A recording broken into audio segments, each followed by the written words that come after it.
Hello there, race fans, and welcome to the 97th high-octane episode of the Retrotopia podcast.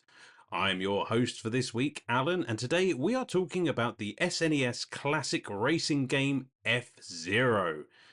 If this is your first episode of Retrotopia, then welcome. Thanks for stopping by and giving us a listen. But if you just want to get to the game chat, I recommend maybe just hitting the old turbo boost there and pulling it to first place somewhere about 25 minutes down the road, and you should get into our conversation about F-Zero. That being said, I recommend you stick around because, you know, this is less an intro, more an integral part of the show. We've got some plugs to get through, we've got questions and comments from our delightful Patreons, and we've also got Choose One, Lose One, our Retrotopia game show. So stick around, you might find something you like. Plugs. Let's get the plugs out of the way. We have social medias of every flavour and description possible. You can find all of those at linktree/retrotopia. That's linktr.ee/retrotopia, where you can find not only our socials, but also our TeePublic or Dashery page. I can never remember which one's which, but you can come and check out all of our delightful Retrotopia merch there and, deck yourself out and be the talk of the town in some of our fantastic designs. You can also find our Discord, which we do encourage you to come and join. It's free to join, of course, and you can come and chat with some like-minded individuals and, interact with the hosts of the show and, talk games, movies, books. God, all sorts goes on over there. It is a really genuinely good time. And you can also find our Patreon over there. You can join our free tier of Patreon for the, as it sounds, the low price of free. And you can listen to some of our extra bonus shows like Retro Bites, roughly 15 days early, although we've been working on the format of that show, so there might be some minor teething problems, but we're doing our best, damn it. You can listen to our, the other one, Quick Play, that's the one, our Quick Play mini review show. God, I'm doing well today, aren't I? You can listen to Quick Play, our mini review show every 2 weeks, where either Sam, Brian or I will pick a smaller game and review it for the show, a little bite-sized chunk of gaming excellence to get you through your fortnight. And you can also send in questions, comments, vote in polls, all of that good stuff. We do also have a paid tier for just $2. You get all of the above, as well as access to our periodical bonus show, New Game Plus, where we talk about a relatively new game that one of us has been playing recently that doesn't really fit with the theme of a retro-inspired podcast. And you also get the chance to choose a quick play and throw it at the host of your choice and get them to review it for you, be it for better or worse. Of course, something that is available for Patreons of any tier is the ability to write in every episode and have your say on the 9-bit banter box, which is just about the most culturally elegant thing I myself have ever seen.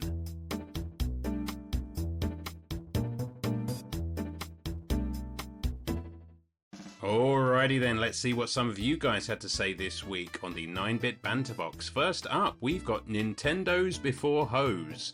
Always Nintendo's before hoes. And Hose says, if F1 is Formula 1 racing, what the fuck is an F-Zero? It's one less than F1 Formula 1 racing. God, where have you been? Come on, play the game. No, I can only assume that F-Zero, it's basically, so, if F1 is normal Formula 1 racing, F-Zero is what would happen if everything was at zero mass, and as you well know from your physics classes, that anything that has zero mass has to travel at the speed of light, so that's why this game is just so damn fast. That's my excuse, and I'm sticking to it. Chris Kaplane says, Chris, you've got a question here. Is fish and chips overrated? What's the best way to enjoy it? Oh, sit ye down, my fellow Retrotopians, and let me tell you a thing or two. No, fish and chips is not overrated. Fish and chips is a national treasure. The problem with fish and chips is that there is a wide spectrum of quality available when it comes to fish and chips. I would always recommend that the best fish and chips are available down by the coast. Anywhere in particular? I mean, I myself am quite partial to the fish and chips down in Whitstable, which is a place that we quite often frequent, and I've had my probably well over my body weight in fish and chips over time. There are many ways to enjoy it. Some people like it with mushy peas, some people like it with tartar sauce and stuff like that. I'm a bit of a traditionalist, you know.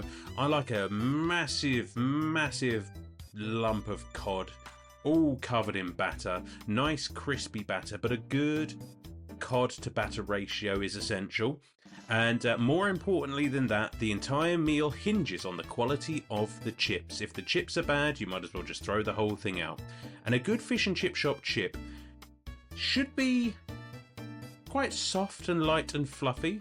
You know, a good, not necessarily overly crunchy. Some of the chips need to be crunchy, some of them not so much.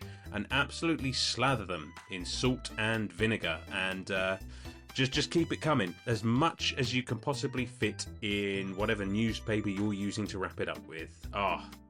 Absolutely. I haven't had a good fish and chips in a long time. I'm going to need to rectify that very soon. Fridays are fish and chip days, so maybe this Friday I'll have to have a look into that. Thank you very much. Now I'm hungry. The Big Deal says, question for the 9-bit banter box. Well, you're in the right place. What is the ideal listening speed for podcasts? I find that 1.2 times is ideal for everything I listen to on Spotify, and it is the ideal speed to listen to RoboGang Johnny during the 9-bit banter box. Yeah, fair comment. If you are listening at normal speed, switch it over now and give it a try. You won't want to hear this theme any other way again. I'm gonna have to give that a try. Big Deal. I haven't. I mean, I struggle with listening to podcasts, and I do listen to several podcasts. I struggle to listen to them on anything other than just normal speed, because I struggle with my attention span as it is, and I think anything other than normal, I would find myself far too easily distracted. But that being said, maybe I'll give it a go sometime and see if there's anything to what you say. I would like to listen to that tune at 1.2 times, so maybe I'll do just that. Dylan Jacobson says, now that I know you're a big Alice in Chains fan, have you listened to Mad Season? I am a huge Alice in Chains fan. I absolutely fucking adore that band, and will listen to them on the regular. That being said, I am aware of Mad Season. I think that's the supergroup that Lane Staley was a part of, and I have been meaning to check them out for the longest time, and I haven't yet, and I'm very grateful for you for reminding me of that, because I had forgotten it was a thing. So now I'm going to make a point of actually listening. I don't know how much, did they only have the one album? I'm not sure, I'll have to look it up, but no, I have not listened to it, and yes, I will rectify that at earliest opportunity. Hooli, the Holy Heretic, says, Alan, I heard about some British slang and I want to know if you use it. Do you ever say taking a slash instead of taking a piss, or have you heard of it at least?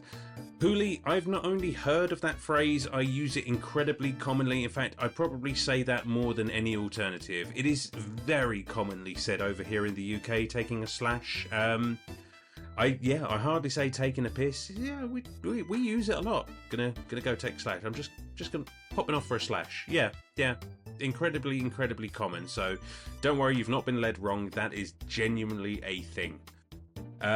Super Jess says, Alan, give me your best American. Oh, okay, hang on. He wants me to give me a best. Alan, give me your best American accent. Imitate it nice and clear into the mic. Curious to hear if you think we're all Hicks or all Canadians. There you go. I gave it a go. I don't know what it is about. I don't know if that's insulting or it's just, I don't know. I just always seem, whenever I'm doing an American accent, no matter what it is I try and do, I always just seem to go towards that sort of, I don't know if it's Texan or, you know, that southern sort of, you know, the kind of Red Dead Redemption style drawl there, and I kind of sound like a cowboy or something. And I don't know why. It just, even if I try and do a completely different American accent, it always just ends up having a bit of that twang. You know what I mean? Just a little bit of that not quite trailer trash, but you know, it kind of just goes there, and I'm not even sure why. But there you go. I hope that answers your question, Super Jess. Alrighty, let's move on now. Blue Yoshi says, Alan, what is your favourite video game character that wears a top hat? Mad Moxie from the Borderlands series. I don't know, you know what? I actually looked into this, and I can't. Well, I briefly looked into this. I can think of many characters that have top hats on. At least in games that I've played. I mean, obviously, Professor Layton is a contender, but I'm a huge Borderlands fan. I can't wait to play Borderlands 4, and Moxie is in it, and she has a top hat on, so I'm going to give the nod to Moxie, everyone's favourite bartender. And, excuse me, what's next? Shane's World, Party Time, excellent. Says, bad game you love. Mine has to be WCW Mayhem. I've not played WCW Mayhem. I'd like to give it a go. I'm a big fan of wrestling, as you all know. I've said it before, and I'll say it again. It's Sonic 06. That game is awful. It has almost zero redeeming features, but I love it. Not just because it's Sonic, but I genuinely do enjoy the story of that game. For all the jank and the loading time. Oh my god, the loading times. It's objectively, it is not a good game, and yet I love it. That being said, I've not played it in a few years. I would like to get around to it again at some point, and I've been kicking around the idea of actually doing something like a quick play on it, something like that, just to give it a sort of up-to-date review, just to see if my opinion still holds true. But yeah, Sonic 06, sue me. And finally, Sharkbite says, do you have a favourite accent or dialect? If so, which is it and why? Oh my god, you know, this is a tough question because I love accents and dialect. I'm absolutely fascinated by the way that people talk. There are so many good accents out there, it's really hard to pick. I'm a big fan of things like the Scottish accent, the Welsh accent. Those are up there as some of my favourites. What else have we got? I mean, I'm biased. The Italian accent is, that's because so many of my family have it. So that always just kind of feels like home for me.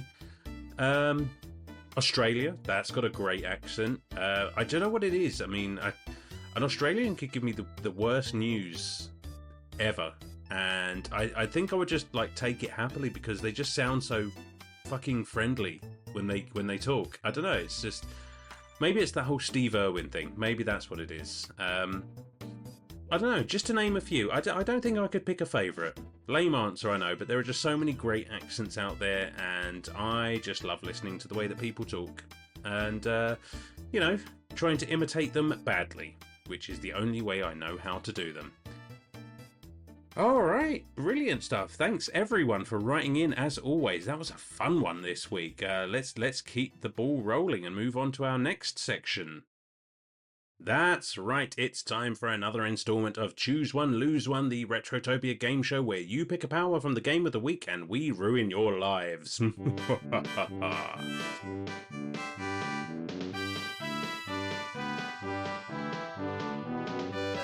Ladies and gentlemen, come on down and welcome to Choose One, Lose One, a Retrotopia game show.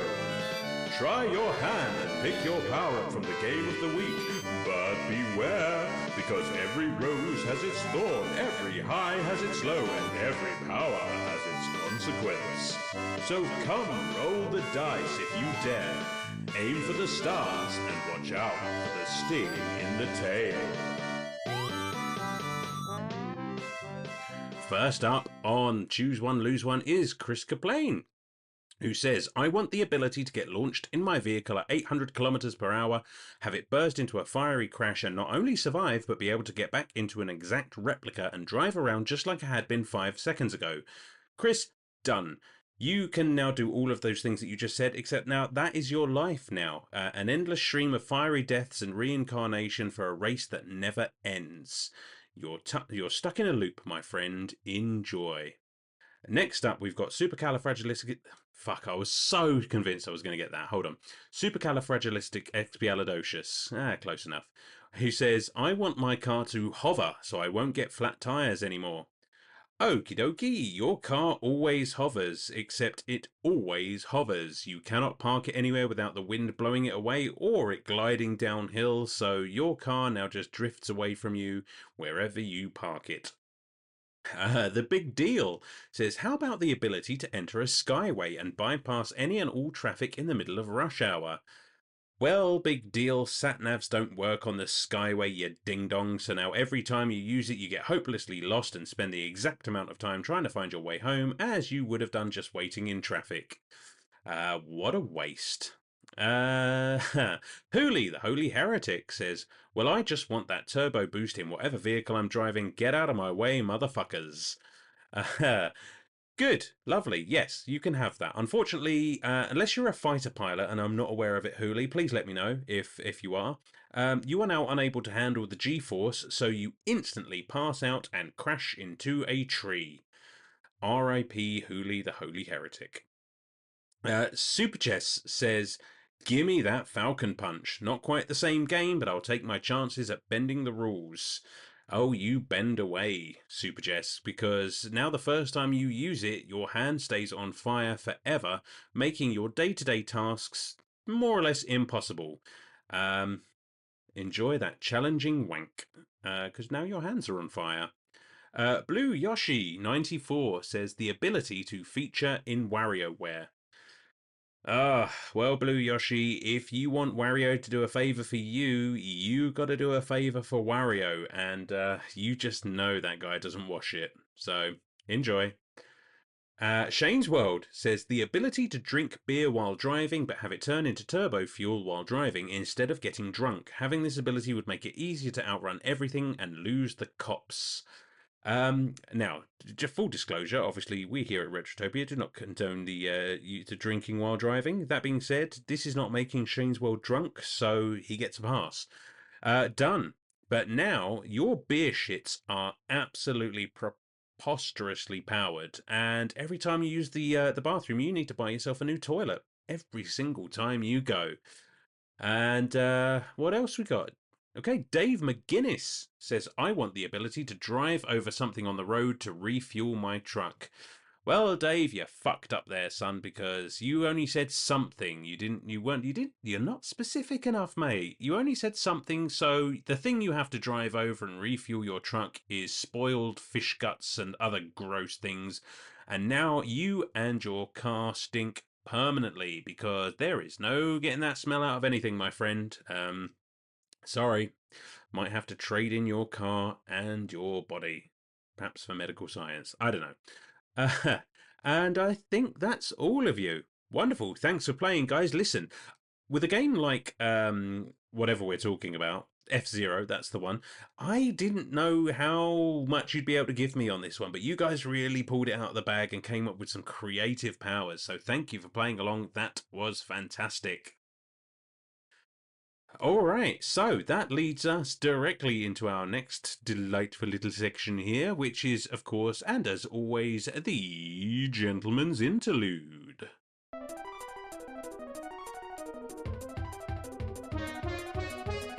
Ladies and gentlemen, boys and girls, racing fans of all ages, step right up and feast your ears upon the tale of one of the most electrifying spectacles ever to grace your Super Nintendo screens, the one, the only F-Zero.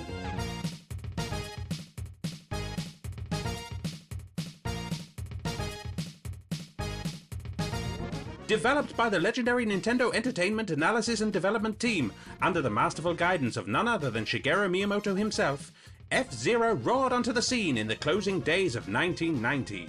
That's right, folks, November 21st, 1990 to be precise, in the land of the rising sun, Japan.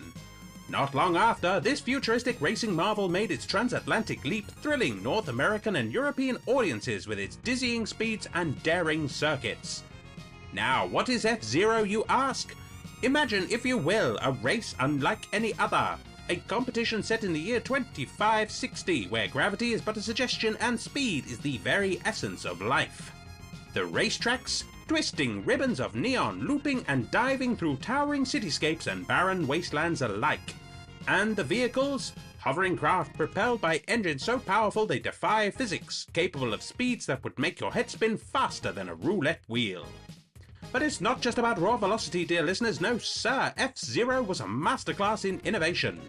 Thanks to the groundbreaking Mode 7 graphics technology, a fancy term for some whiz-bang programming that turned 2D worlds into immersive 3D experiences, players felt like they were hurtling through the cosmos itself. The roads bent and twisted beneath your wheels, the scenery blurred into streaks of colour, and the adrenaline coursed through your veins like a shot of high-octane fuel.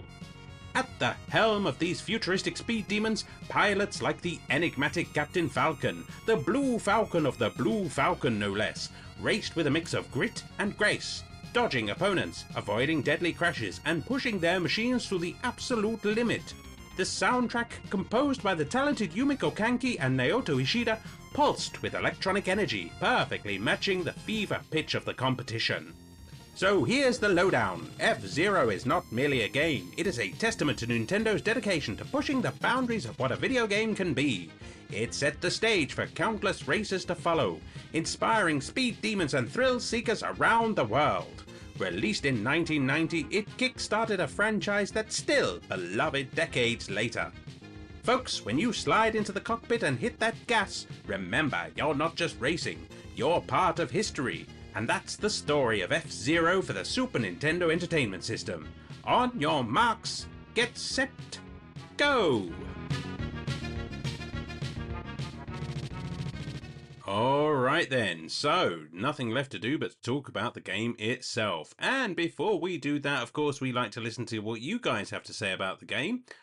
So first up, we've got Chris Kaplane, who says, Mode 7 go vroom. Still fun, but it walked so Mario Kart could run. Undoubtedly, and I think we do get into this on the episode itself, that this is in some ways kind of a tech demo. So yes, a lot of this would turn up in other games in the future, but still a bit of a trailblazer for that. Hooli, the Holy Heretic, says, top-notch soundtrack. This is a fun game, but it takes some skill to get good at. I give it an F out of 0. Well, there we are. So there's Hooli's show. Tune in next week for Hooli's reviews. No, I agree. Top-notch soundtrack. The music in this absolutely bangs, and it is a fun game. It is a fun game. I'm just not really a racing guy. So anyway, you'll hear my opinions soon enough. Super Jess says, I didn't play this much growing up, but grew to love it as I got older. I did play a lot of Star Wars Episode 1 Racer, which I feel had similar racing styles. I do love popping this in every once in a while, though now, just for some good high-speed fun. I am sorry I fucked that comment up so badly. Absolutely agree. I would keep it down about Star Wars Episode 1 Racer, though, because Sam might hear you. And if he does, he's going to be in here like a shot. Because if I remember rightly, Sam fucking loves that game. As he should. Good game. Blue Yoshi 94 says, I've played both F-Zero SNES and F-Zero 99, but mainly just 99, and I use Fire Stingray.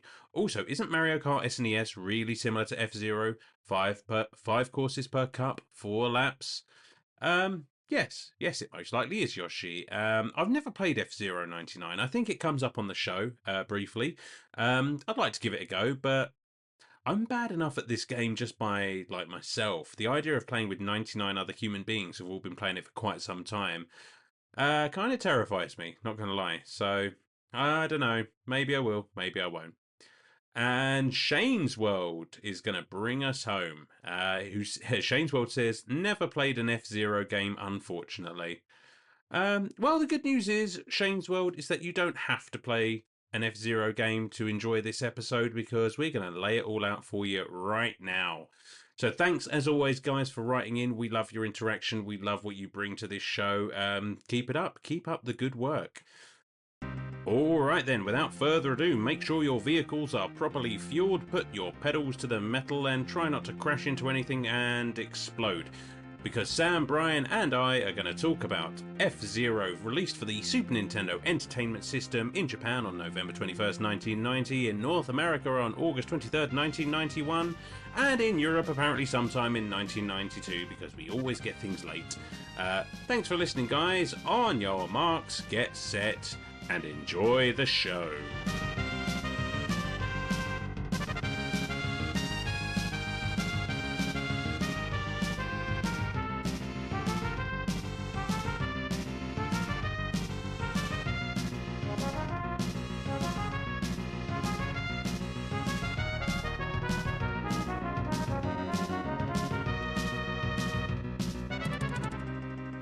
Alright, and we are back to talk a little bit of F-Zero for the Super Nintendo Entertainment System. And with me to do that, as always, is our very own Captain Falcon, Brian. And drifting around the corners of my heart is Sam himself. And then there's me, somewhere in last place, driving in the complete opposite direction and crashing and exploding. How you doing, guys? Well, not bad. I was driving home today and I didn't crash and explode, so that's a positive. Well, that's why you're Captain Falcon. Sure. Jesus. And that's why I am literally the only one here who cannot drive. And fuck me, it showed on this game, let me tell you. Buddy. Did you use your blinkers? Do you know what? Like everything else, every one of these other retro games, I have absolutely no idea what the controls are. So no, I wasn't aware if there was blinkers. Yeah, you could be making shit up and I wouldn't know. Yeah. Tap select to honk. Oh. People get out of your way. Oh, don't get me started on people. That would have been so useful. Holy shit. Mate, that was... Were you driving on the left side of the road, Alan? Oh, that's the problem. You're playing the British version. That's it. Well, I wasn't. That's the problem. Because if I had been, then I would know what's what. You just don't know what to do at that point. You're just lost. God damn it. How are you doing, guys, anyway? What's good? Oh, I'm good. I'm going to let Sam go. I've been talking about myself a lot today. Sleepy Brian. I'm good. I enjoyed this game. So I've been playing it here and there this week. It's not one that you need to spend like a ton of time with to kind of get the feel of and know how you feel about it. No, for sure. So it's kind of refreshing. And this will probably be, again, one of our shorter episodes because of it. Because, you know, this is a good game, but it's not a very deep game. No. Yeah, it's what it is. It's a racing game on the Super Nintendo. You're getting what you paid for. Absolutely. And, you know, this is not... I mean, I was really only playing this for the first time recently to get ready for this show. But, like, you guys, do you have a bigger history? Let's do that bit. Like, what is your history with this game? Oh, Sam, you can go first. I don't really. I mean, I've dabbled in it before since the Switch Online came around, but before that, I had never played it. I wasn't even really aware of it. And when I always thought that F-Zero was called F-Zero X, which is the Super or the N64 one, and in the original Smash, you could use Captain Falcon, and he was pretty good, but I didn't know what the hell he was from. No, exactly. But I'd seen that character. I don't have much. Yeah. I had no idea. Yeah, that's the thing, is everybody's going to recognize Captain Falcon from Smash Brothers, but I don't know how many people are going to recognize him from the actual game. I had no idea. Right. Yeah. Fuck, for me, this is just one of those games that every kid seemed to have. I will say I find one thing funny about it is, you remember those Sega does what Nintendo don't commercials that were on in the 90s? Mm-hmm. Mm-hmm. Well, why didn't Sega compare themselves to this game over Mario Kart? I mean, it just seems like if they're trying to make a good comparison, maybe you want to put Sonic up against something that's faster than it. Just saying, Sonic is really slow. You know, I guess they're picking their battles. F-Zero's not. No, F-Zero goes. They're lying. Sega is lies. Well. But, yeah, so going back to my history with the game, I played it on and off a lot when I was younger, and I don't think I ever had a copy, but I know everybody I knew who had a Super Nintendo had a copy of this game. I don't know why I never liked this game. I just don't find it fun. And that's ruining the end of the thing, but I'm going to give it an honest, straight down the middle review, of course. Oh, no, you don't like it? That's it. Show's Hey, over. I can be objective. I can be objective without liking something. I mean, that's why I get on with I'm not going to say something mean. I was going to say something mean, but I Well, I won't. mean, Yeah, how do you feel don't be about mean. racing games in general, Brian? I like racing games, like Gran Turismo series. I really like that. I like the Forza series. Not so much Forza Horizon. I like structured racing more. Uh, I've played F1 games. I like Mario Kart, so I do like racing games. There's something specific about this one that just doesn't do it for me. And I think it might be the futuristic floating car bouncing off the walls like you're a fucking basketball blowing up sort of aspect to the game. Fair enough. I mean, I wouldn't say I'm a great lover of racing games, and that's probably because I'm not very good at them. I mean, I prefer this, I think, to some of the other games, other racing games, because of the sort of quirkiness of how it looks, and because I was always a big fan of the Wipeout series, and this kind of feels like a very early proof of concept for that. Well, possibly, but would you put this more under a kart racer or a racing game? Like more like a Mario Kart or more like a, I don't know, Need for Speed? I think I consider it more of a kart racer. Like you were Yeah, talking see, about, like that's how I look at it. it's not. It kind of feels like, Brian, you like more of the realistic type racing games. If you're looking at like a Forza or Gran Turismo. Well, realistic is, yeah, I think I'm not as into kart racers outside of the Mario Kart series as some people are out there. I don't know, I can take different types of racing games like simulation versus arcadey racing. I don't mind. Like there's games like Outrun and Top Gear 2 that I really liked, and those ones are very basic arcadey racing games. Yeah, see, I like racing games, but I think I might like the more cartoonish style racing games, like Mario Kart. Obviously, this I enjoyed. Rock and Roll Racing, Micro Machines, those types of games. I think I really enjoy. Yeah, Yeah, that makes sense. I guess, like, I don't know. You either like him or you hate him. That's all I can say about that. It's really up to your personal preference. But I don't know. The mode 7 in this one, it's not even the problem of the game. I don't know why I don't like it. We're gonna analyze. yeah. this. We'll get to the bottom of this, mate. Don't you worry. Don't you worry. I was playing it this week while I was over at my buddy's place, and just turning on the Switch there and playing a few laps and stuff like that. And there's a couple of things that really annoy me, but I just going around the tracks and everything just feels so bare. It's almost boring to look at, and you're just repeating the same loop 3 or 4 times, and you go to the next track and you just rinse and repeat this until you finished all the tracks. I don't know. Oh, I disagree. I really, really, really wish I knew why. I really wish I did like this game more, and I really wish I wanted to play the sequels, but I just I don't. half get your man. point, but I don't know that I can agree that it looks boring.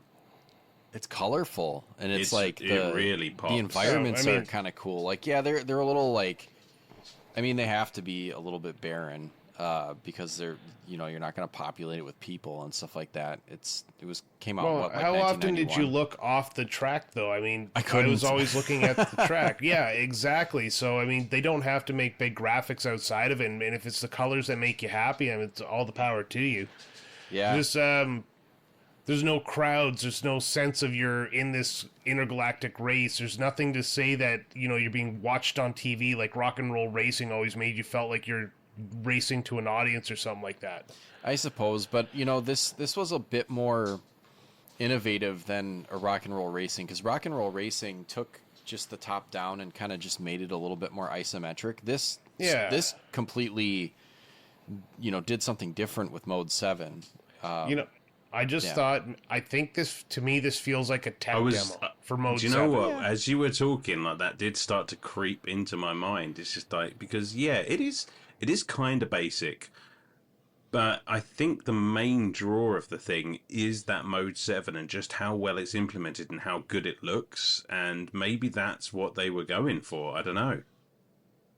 Possibly. I mean, Kirby started out as a tech demo or a placeholder, and look what Kirby turned into. So Yeah, yeah, it could have very well been a tech demo for the Super Nintendo there, and they're just like, hey, we can build a game out of this and release something, and then, yeah, you got 4 cars, and you got, tracks that are gray for most part, and some obstacles, and, yeah, great tech demo. That's what I'm going to go with. It's a tech demo now. Well, I mean, we just recently talked about Contra, and I liked Contra. I liked that original Contra game for its lack of, I guess lack of frills. It's simple. You run, you jump, you shoot, and that's pretty much all you have to do. And it's the same with this. It's just go forward.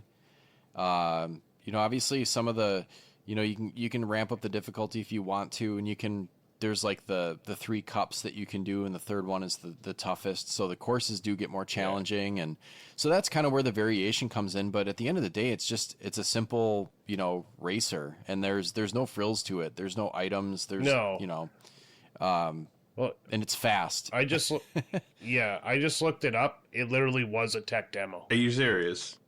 Well, Yeah. there you have it. Well, there we are. Yeah, there was a couple of demos that Nintendo R&D 1 made to show off like the Mode 7 graphics, and this was a Formula 1 style racing prototype. So where you have the flat tracks and stuff like that. So and then they made a whole story around that. Formula 1 style, but they made it in the future and called it F0 instead of F1. Yeah, and Yes. looking at the instruction space manual, theme. like there's like 2 whole pages talking about the story of this game. I know. And it's just like, all right, I guess it's just like humanity and its fear of aliens, and now it's living among aliens, and now there's all these why rich do you people. need a story I for this don't game? You could just know. literally I don't. fucking intergalactic racing has become a thing. You're considered one of the best. Your name is Captain Blue Falcon or whatever his first name It could is. just I say have no that idea. space cars shut up and go fast, but it Yeah. does not. It gives you quite the blurb, quite the future history of how this, I guess, almost like a blood sport came to be, because this game can be vicious with, actually blowing up its drivers, and it's kind of like pod racing, I guess.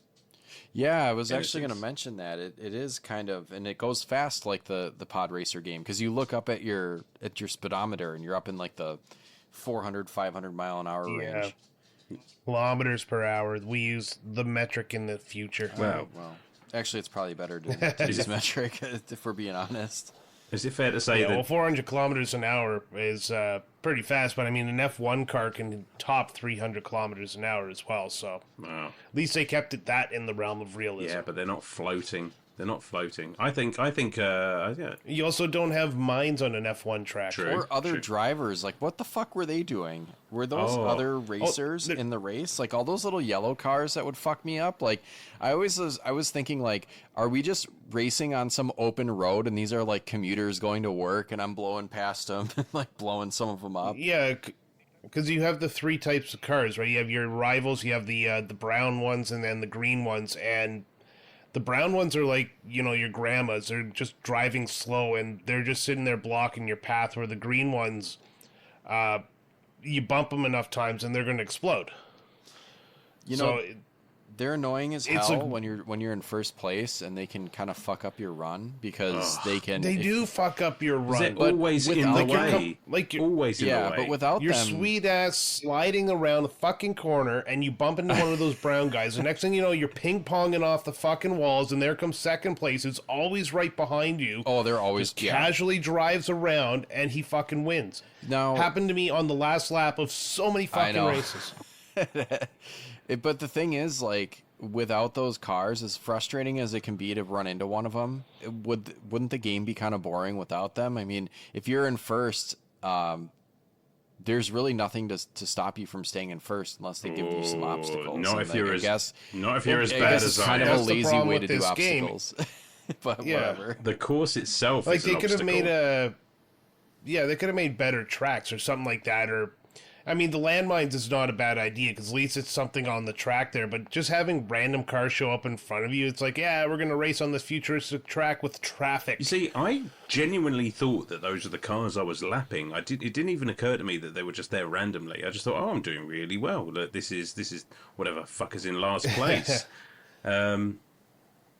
You were not doing Well, well. no, not with those fuckers in the way. I wasn't. And like you say, the thing is, though, I mean, the tracks themselves are so narrow and so fraught with hazard. It's just like, I did not need those cunts getting in my way. I was doing bad enough all by myself. Thank you very much. Good track design would have saved this game a lot, and getting rid of those cars. I mean, you can make narrow points, sharp corners, jumps. You can make the holes. You can make the mines. You can make the magnetic strips. You can do all that crap. Get rid of the car and maybe put a couple more twists and turns into the tracks. Don't get me started on jumps either. My God. It's there were the first couple times I was like, I'm gonna take that jump because it's there, and then I would just launch myself off the track and die.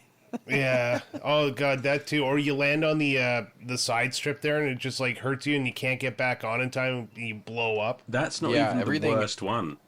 There was one on a track, like I can't remember which circuit it was on, but like part of the track was you literally had to jump over a gap to get to the next part of the track, and I could never make, because you've got to take a corner first, a really hard left, and then you have 0 speed to make this jump. And I was like, what the fuck am I doing wrong? So I actually had to look it up, and I was just like, oh, okay, you have to like pull back on the controller to put the nose up in the air so that you have the clearance to and I was just like, oh, for fuck's sake. I mean, listen, I know it's my fault. I should have read the instruction manual, Retrotopia 101. But I was just like, oh, for fuck's sake. I spent so many lives. 90% of our problems. Exactly, so many lives trying to get over that gap.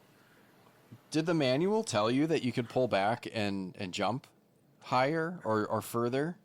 Do you know what? I'm going to look at that right now. I didn't see it. I've got it literally in front of me. Another thing that those games sometimes did was like not tell you everything. There were sometimes fucking trial and error. No, it's right here. Look, hidden shit. Press down. Points machine's nose up, lengthening the jump flight distance when the machine jumps from a jump plate. Yeah. So, fuck me. Well, I stand corrected, but I wouldn't have put it past them to not include that little piece of information. Yeah, so many manuals just like add the basics to it, and then the advanced stuff is trial and error or schoolyard rumors and stuff like that. No. But getting back to this game, you got 4 options for the cars, right? Yep. I mean, who did you race as the most? Because each car does kind of have a little bit of was it positive and negative? So like you got Blue Falcon, which is balanced. You got Golden Fox, the yellow car, which has a weak body, fastest acceleration, but the lowest top speed, and also spins out easily. I hated that car. That sounds terrible. You have the Wild Goose, or the green car, which has a tough body and can withstand a lot of collisions, but has really slow acceleration. Then you have the pink car, which is Fire Stingray, fastest top speed, heavy body, but really bad acceleration. So it's good for people who don't slow down a lot. So not me. No. So what car did you take the most? I mean, I pretty much used Blue Falcon. And did you pick it just because of the color? No, I picked Blue Falcon because it was literally the first one there, and I just thought, well, I've got to start somewhere. And it turned out to be a pretty manageable car. I mean, I did use the Golden Fox for a little bit because, that acceleration was pretty mint. But I found, like, the way I play racing games, I value sort of control over speed, because I am a bitch when it comes to cornering, and I could not for the life of me figure out the drifting aspect in this game. So I was very much a brake and get around the corner kind of a guy. Yeah, there was no drifting in this game. That was the funny part. Is you can lean the car by using the bumper buttons, but it wasn't actually a drift. It just helped you turn a little bit sharper, but you still had to use the brake to cause the car to slow down just enough that you can push through the corner there. So it actually became pretty technical in that aspect.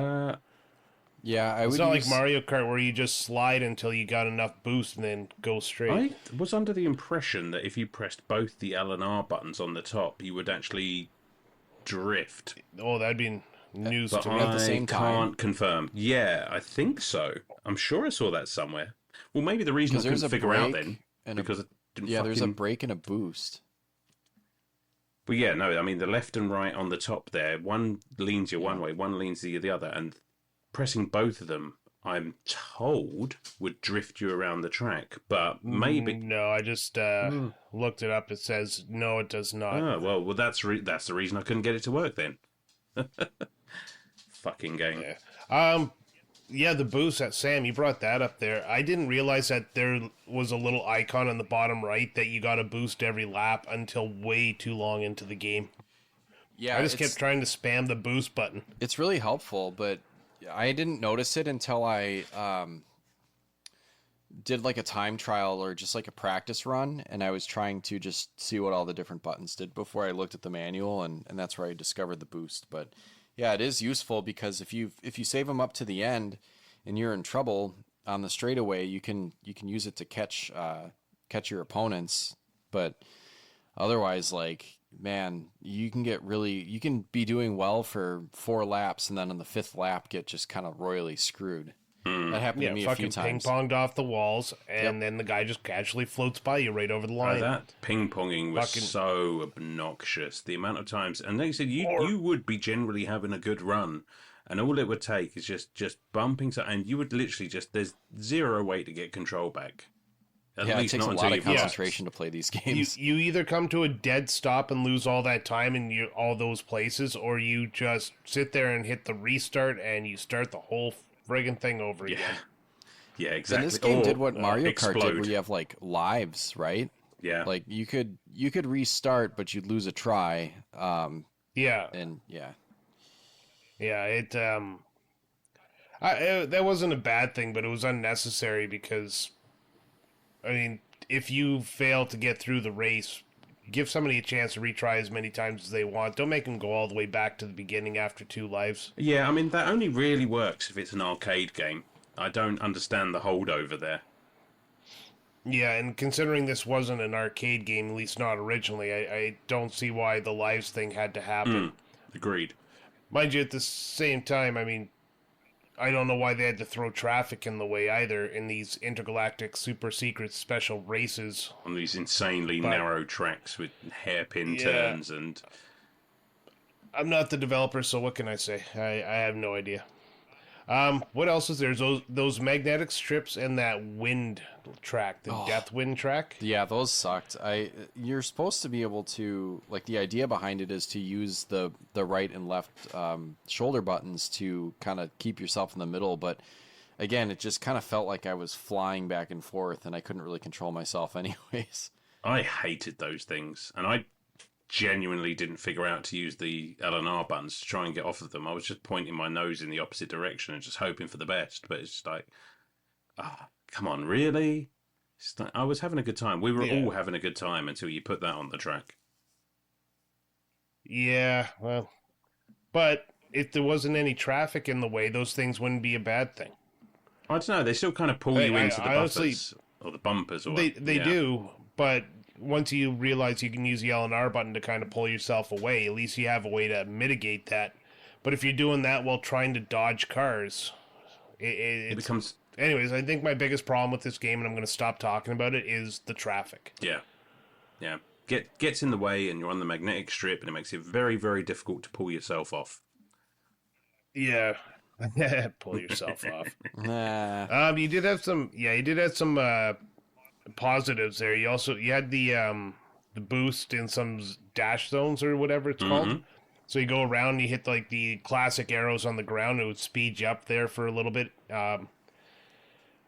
Then you could also bump your rivals, and you could actually blow your rivals up too if you were that type of guy. So there was some positives that you could do in this game to make your race a little bit better for you. I would be. It's like if you had enough health on your whatever your damage bar on the side, you could use yourself. You could use your speed and your angles a little bit more offensively. Did you guys use the spin attack? Double tap the L and R to slam sideways into opponent. What? No, That's a thing.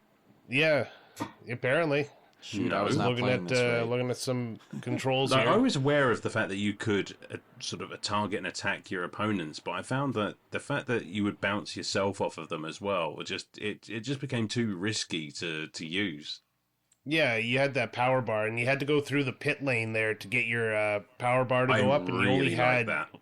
like 2 to 3 seconds of power you could get back. So it was, it was gains, but it wasn't enough to make it like dumb simple, because you could never get the bar all the way to full if you kept bouncing off stuff. So you kind of had to be tactical how you use it. Like if you're on the second to last lap and you realize you might need to bounce a wall to, make the turn, at least you knew that you had the healing zone coming up. So a little bit of strategy in that one was nice. Yeah, I appreciate the fact that it was just like I only need like the barest minimum to get through this last lap. Just give me a little bit of health back, and I should be okay. Yeah, it's like a lot of the strategies that you could use were very high risk, high reward, because you could either, damage or blow up an opponent, but you could just as easily get, ricocheted around the walls and take a lot of damage and lose your place anyways. So And you it's would. tough. You would take a lot of damage. For sure. Yeah, so that guy who's always friggin' chasing you, because I don't care what anybody says, they have a guy that's like rubber band right to your ass. Oh yeah, big time. And you would make one slight mistake, and this guy was driving perfectly every time. He would just come around the corner, fucking nail the turn, avoid the traffic, and then you'd just be left in his dust. But you'd have a little more speed to catch up to him or whatever. And that's the only real racing in this game, is when that guy who rubber banded you got ahead of you for a little bit. And you would always see that little flashing sign at the bottom of the screen that says, he is right up your ass. And you see that and you just like, oh, for fuck's sake. Like, that was stressful. And so was if you were low on health or whatever, the beeping would make me a little frantic. Yeah. I hate that era of Super Nintendo where you have to beep for low health. Looking at you, Legend of Zelda. Or the original Pokemon, where it's like doo doo doo doo doo doo for the whole. Oh god, why do they do that? Like what? Like whose idea was like kids are gonna love listening to this repetitive sound over and over, burrow a hole into their brain. Hey, you know how you're doing like really badly right now? Here's a really annoying tune to make you feel even worse. We want to make sure that you know how badly you're doing. Yeah. So you suck. You suck. Exactly. You suck. You suck. How about the highlight of this game? That music, though. Ooh. I will give this game a good positive score for its music. Yeah, big time. And that Captain Falcon song from Smash Brothers, which is, I think, not his theme, but the one they use on his level, the F-Zero level, is instantly recognizable in this game. As soon as you start playing the first, what's it called, Mute City? Yeah, you know what? Having not really played this game before, I got a kick out of hearing it, because I've heard that tune, and I had no idea what it was from. So when that started playing, I was just like, oh, fuck yeah, I know this. Yeah. And, and they've got the oh, sorry. No, go on. The Mute City course in Mario Kart, it's like they play it there too. All the F-Zero sounds. Brilliant. Is that Mario Kart 8? Yeah. I must have never paid attention. I didn't know there was a Mute City in that. Looks like a giant water slide. Huh. I haven't played Mario Kart 8 I have to go back to long. Mario Kart 8, yeah. And apparently you're going to enjoy it a lot more than F-Zero. Yeah. Well, Mario Kart did it right. They took the formula and they expanded on it and made it a lot better. Like, look at just Mario Kart itself. It really is a much better version of F-Zero. I guess. Because it's not traffic. You're racing actual people who you expect to see on the track in the order that they're in, and you have weapons. This game doesn't have weapons. I want weapons. Don't give me a futuristic car without giving me fucking laser guns. No, I don't know. about I it. appreciate the lack of weapons.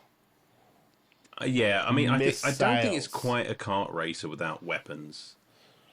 She's like, that's kind of where it blurs the line, isn't it? that's where I think I prefer things like Wipeout and what have you, because it's just that little bit extra. It's just like because if somebody's gone past you really want some way to just ruin their entire day. Give me some way to blow them up. I don't know. No, This this is game how I'm needs going to a ruin blue their shell. day. I'm going to catch up to them, and I'm going to bump into them, and then I'm going to fly off the Yeah. track. And apparently spin at them. I'm just gonna ping pong in this narrow alley, and I'm just gonna do that for the rest of the hour until my car blows up. That's right. That's the way it's done. But yeah, music That'll show 'em. slaps. Music does absolutely fuck in this game. Yeah, I know you said this is going to be a very short episode, Alan, but I can't think of anything else I want to talk about this game. Well, I mean, it's a very, very short game. I mean, Yeah. I played through. So this here is my dilemma, and I've told you guys about this. It's just like, because you guys know I like to log my wins, my victories. Because God knows I don't win at anything else in life. But I beat this on beginner, and I thought, does that count? Because Yes. I appreciate you saying that, but this is up to the masses who listen to the show. Because I did dabble with some of the higher difficulties, and like, you really fucking go, and some of those turns you have to make at the higher speeds, it just becomes a bit fucking ridiculous. And But did you get the full story? you know what? I got a full, comprehensive beginning, middle, and end. Appreciated that. I mean, He drives, he bounces, he explodes. and then at the end it says F0, start, all of that good stuff. So, it's... All right, then we're throwing it out to the listeners. If you want to have a comment on Alan's finishing F-Zero on easy, you can do so at our link tree. You can find our social medias. That includes our Instagram, where you can find Alan, our Twitter, our, what's it called, Blue Sky. Get into Discord. You can yell at him directly, and he'll answer you. Absolutely. You can leave a comment on this episode and give it after giving it a 5-star, because we'd appreciate if you Just did that. So yell at Give Alan. me shit. I'd say Just- it counts. It Yeah. counts. I do. Yeah. Come Probably. on. I mean, at Because least, if it's not your genre, well, I mean, yeah. should you really? Yeah. And also, Like, I'm not gonna. it's all the we tracks, gotta figure this out, right? Sam. It's all the tracks. I think so. That's a good point. Yeah. So yeah, you played the game through and through. So just because it was on easy, it's a game that you're not like. If you were into it, you'd strive to get better at the game. So I mean, I might go back to it one day. But I tell you what, I won't fucking do is play it on Switch again. Jesus fucking Christ! Because I played this on the original SNES, and with that controller, it's just night and day. Because trying to play it handheld on a Switch, those buttons are so small. Like, I could not.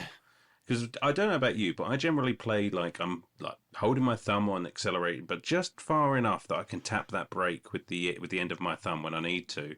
But I just did not have that level of control on the Switch. So fat fingers sitting there pushing two buttons at it's my once. curse. It's my curse. I just played it. these goddamn sausages.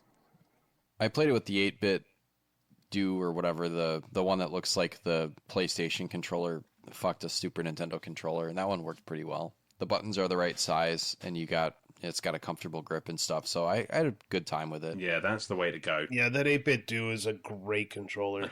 Yeah, that's my go-to for pretty much all my emulation. You cannot play this They're with coming out with the Joy-Cons. Pro 3, like a new one, and you can actually swap the buttons out. Ooh, There you I go. like Yeah. that. Nice. Very nice. But yeah, Which is something that's more interesting than this game. Well, hey, have you guys ever played any of the other ones? I know there were a couple on the GBA, and then there was obviously F-Zero X, and the GameCube one, I guess, is held in pretty high regard. Also, I have not. I've not. I don't know. This game turned me off of playing any more of these games. So, Oh, really? I mean, I'll try the GBA ones at least. It didn't for me. well, if it's for the show, I'll try it. But I never wanted to go play these after playing this one. I might look into them. I'll be honest. I mean, I'll tell you what, I might. Yeah, I might find F-Zero X if I can. You guys always got to be contradictory to me. Yeah. F-Zero X is on Switch Online, isn't it, or GameCube Online? Switch Online for F-Zero X, I think it is. GameCube doesn't have it yet, or maybe it does. I could be wrong. If it hasn't, it's going. I mean, to. I was I'm sure it will be. I was distracted by the fact that Wind Waker was on there, so I made a beeline for that. That is a and hot, ignored hot everything get. else. I know. That is It's like, very finally. nice. The funny thing is Brian, you're talking about us contradicting you, and the fact. Yeah, I thought you it's would. not lost on me the fact that the two Sega kids are the ones here that are defending the Nintendo game. Yeah. Yeah, that's Well, true. You're just jealous because Nintendo actually had a game with somebody that went fast. Oh, quick correction before anyone writes in. F-Zero GX is currently on the GameCube Online. Oh, there you go. So it's... Oh, they've already stopped the episode and are writing their letter. It's yeah, too late, Sam. I know. It's F-Zero GX, Soul Calibur, and Wind Waker, and I think one of the Mario sports games. That's only for people who have the Switch 2, which does not include me. Still, I have 2 Switches, but no Yay. Switch 2. Just tape them together. Yeah. Tape it together, and that's 2 Switches. Switch 2. 2 Switch 2. That'll definitely... Dude, quiet down. You'll get the fucking Nintendo on our ass. Like, you are not allowed to tape our consoles together to make it into a quote-unquote Switch 2. Fuck you, Doug Bowser. I hope he's not listening to this. That is the guy from Nintendo, isn't it? Doug Bowser. Yeah, I think his name is Yeah. Bowser, which is crazy. Yeah, That's just fucking ridiculous. But there you go. Look, we've gone way off the beaten track, much like I do when I play F-Zero. Because we launched ourselves off. we've launched ourselves and we are crashing and burning because Brian, you're right. There really isn't much to talk about this game beyond just a basic racer. I mean, that said, I will stand on the hill that says that this is an absolutely gorgeous game to look at. That mode 7, beautifully implemented, and the speed, it does feel like you really go in this game. I mean, that was my first and overriding... Fuck, it feels like I'm summing up already. Should we just make this the sum up? Yeah. Fuck it, let's make this. That was my, Yeah, pretty that much. was my first and overriding sort of sense while playing this game, is that it just went, it flew, it was so smooth. There was little to no slowdown or anything like that. That music is pretty damn good, but then Super Nintendo games always 9 times out of 10 have excellent music. It was just half the course on that console. I don't know, did any of you guys, because when I was playing on Medium, I had the drama of like bouncing off the walls and dropping down into like 6th place or something, and it actually just sort of kicked me out of the race when everyone else had gone across the line there. So I do think there is a certain number of races that drop off each track, so that's kind of like 99, which I've not played. But yeah, a little bit. It's like I saw it in the manual. Like you have to be each lap you have to have been gaining in the rankings a little bit more. So yeah, it does drop you off kind of in a 99 style. And Right. we really didn't talk about that, but I've dabbled in it, but I don't think I meant to load it and play it, but it's just overwhelming. Like that style of game, I was just like, I'm gonna get my ass handed to me. Oh, I would. Played it once or twice, and it was just it's too I much. do not need It's to a know lot how at bad it once. is. Considering I'm lukewarm on the game to begin with, I mean, F-Zero 99 was just kind of like, why am I going to force myself to play a game that I'm, one, not very good at, against people who know the game way better than me, Absolutely. and just not have a good time. Absolutely. Yeah, I guess. I mean, So- I don't regret playing this game. I don't regret having it in the collection there, and I probably will go back to it and play it again at some point, because it's fun for what it is. It is a very simple, very basic, and as we've found out, kind of a tech demo, but it's a really polished tech demo. It has frustrations, of course, mostly added, my own inadequacies with the genre in general. But no, I would dabble in some more F-Zero and see where that journey takes me. I mean, again, not the biggest racing fan. I think I'm probably going to land on something like a 6.5, and I'm sure all of those angry letters are coming Not just to tell me that I'm shit for only completing it on beginner, but now that I've given it a 6.5, you can add a little bit of extra spice to those comments there. Well, something to legitimize you finishing it on easy. If you were to finish Rock and Roll Racing on easy, it actually tells you like, yeah, that's great, but play it on a higher difficulty, and then we'll talk. Like it doesn't. You don't Okay. get to go to all the planets. You don't get to go to do all the races, and then the game tells you that you need to turn up the difficulty. Well, the game never gave me That was shit. game shaming. That is. Yeah, Big game time. shame. Do you know what, Sam? We'll save Brian for last because I feel like he's gonna have the spiciest take. Yeah, we already know where Brian lands on this one. I enjoyed Blew this. my load too early. Yeah, I enjoyed this. I like racing games, but I'm kind of opposite of Brian. Like I don't care for as much the realistic racing games. Like I was all about, like your Cruising USA's and remember San Francisco Rush? That game was cool too. Nope. Kind of more arcadey style racers or kart racers, and this kind of is a fantasy racer. You know, obviously hovercrafts that go 400 miles an hour aren't a real thing. So I liked the graphics. It was bright, colorful, looked great, sounded great, and I know it's a tech demo, so I mean I can't really hold it to a higher standard than that. I think Nintendo really lucked out on this when they, released it and it kind of became its own franchise. The ripple of it is felt in other games too. Obviously Super Smash. I think Captain Falcon is one of the more popular characters in Super Smash because of, his move set and not really as an F-Zero character. And then also, they've dabbled a little bit in themed courses on Mario Kart that are fun, but so I mean it's definitely something that has made its mark in Nintendo history for sure, and I really hope actually that a new F-Zero game comes along that's more than the 99 version. I think it would be really cool to see a new one and what they could do with the current technology with a game like this. I'm going to give it a 7.5. I really did enjoy it. And the only reason why it's not higher than a 7.5 is because, I figured that some of the subsequent games would probably be better than this. You know. But yeah. Yeah, one would hope. But yeah, I think F-Zero X has a pretty good reputation and the GameCube one too. And I don't know, maybe even the Game Boy ones. But yeah, I mean, the Game Boy ones you don't need a lot of buttons to play this game. The Game Boy ones could be pretty fire too. I don't know. Oh, I don't know. Maintaining that speed on a Game Boy seems a bit... I'd give them a go. Brian. Yeah, for sure. Yes, sir. Let's All have right. it. Well, I don't know why people like this game at all. Honestly, I get why it was released. I get what they're trying to do, but it really feels like something that should have been part of a combo pack.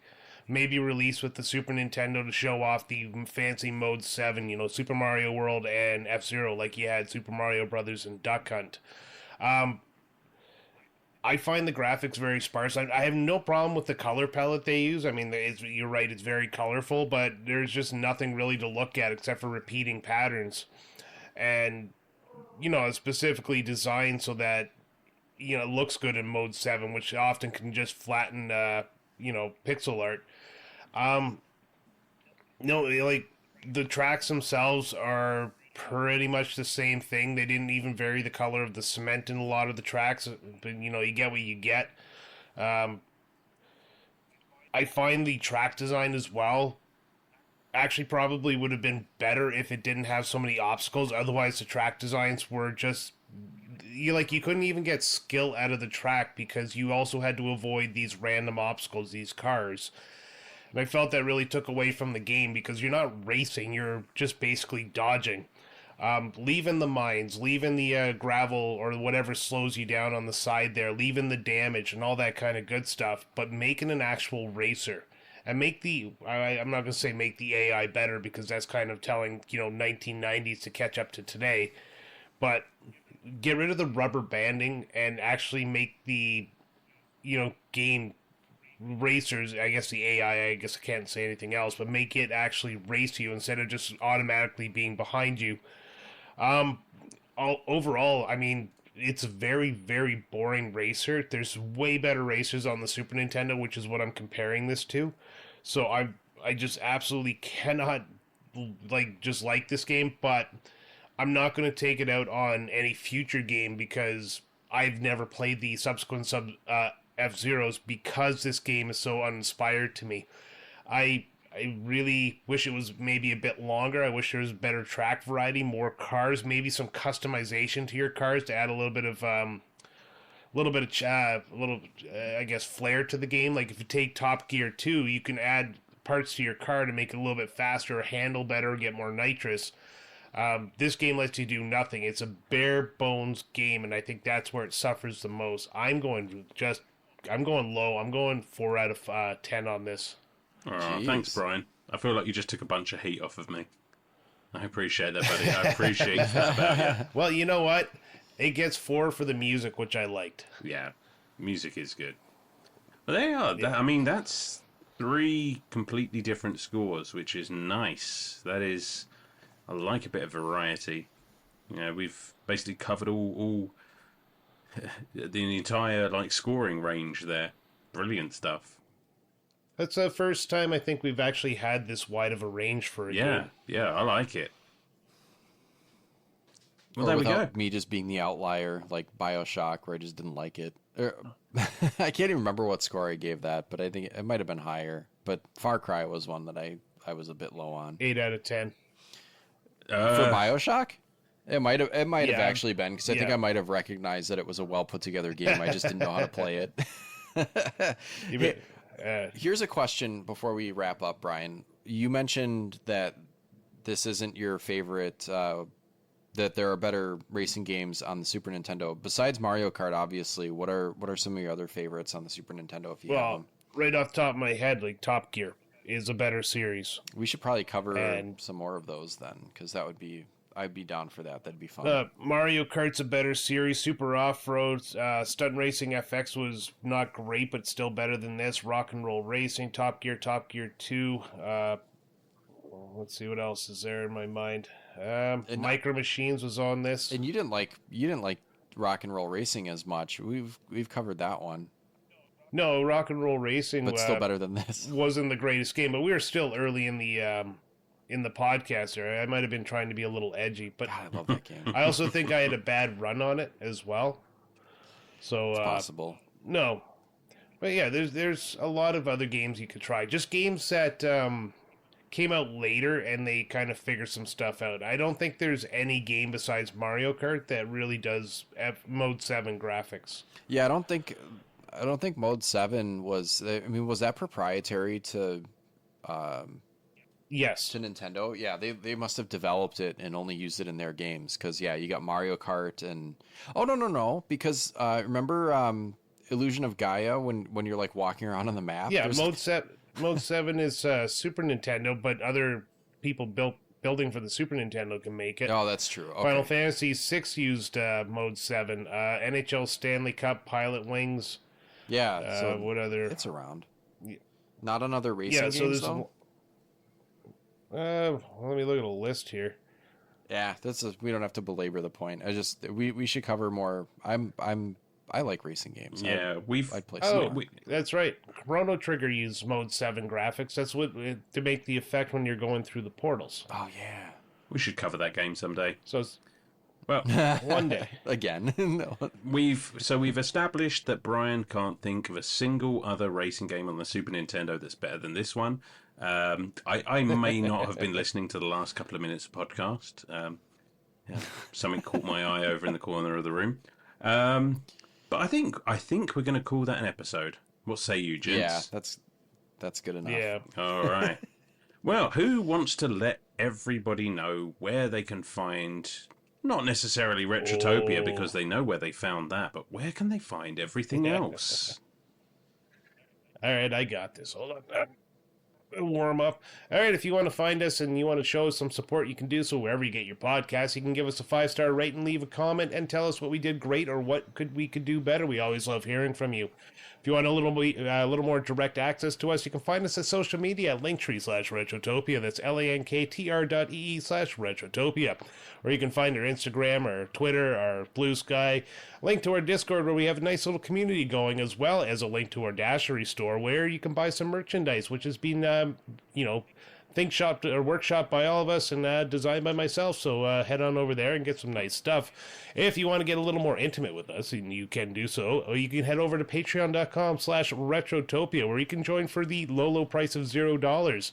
And there you get an extra show called Quick Play, where one of us will review a game that we deem too short or unable to do for the regular episode, or a member of our hero tier has asked us to do, as is one of their perks.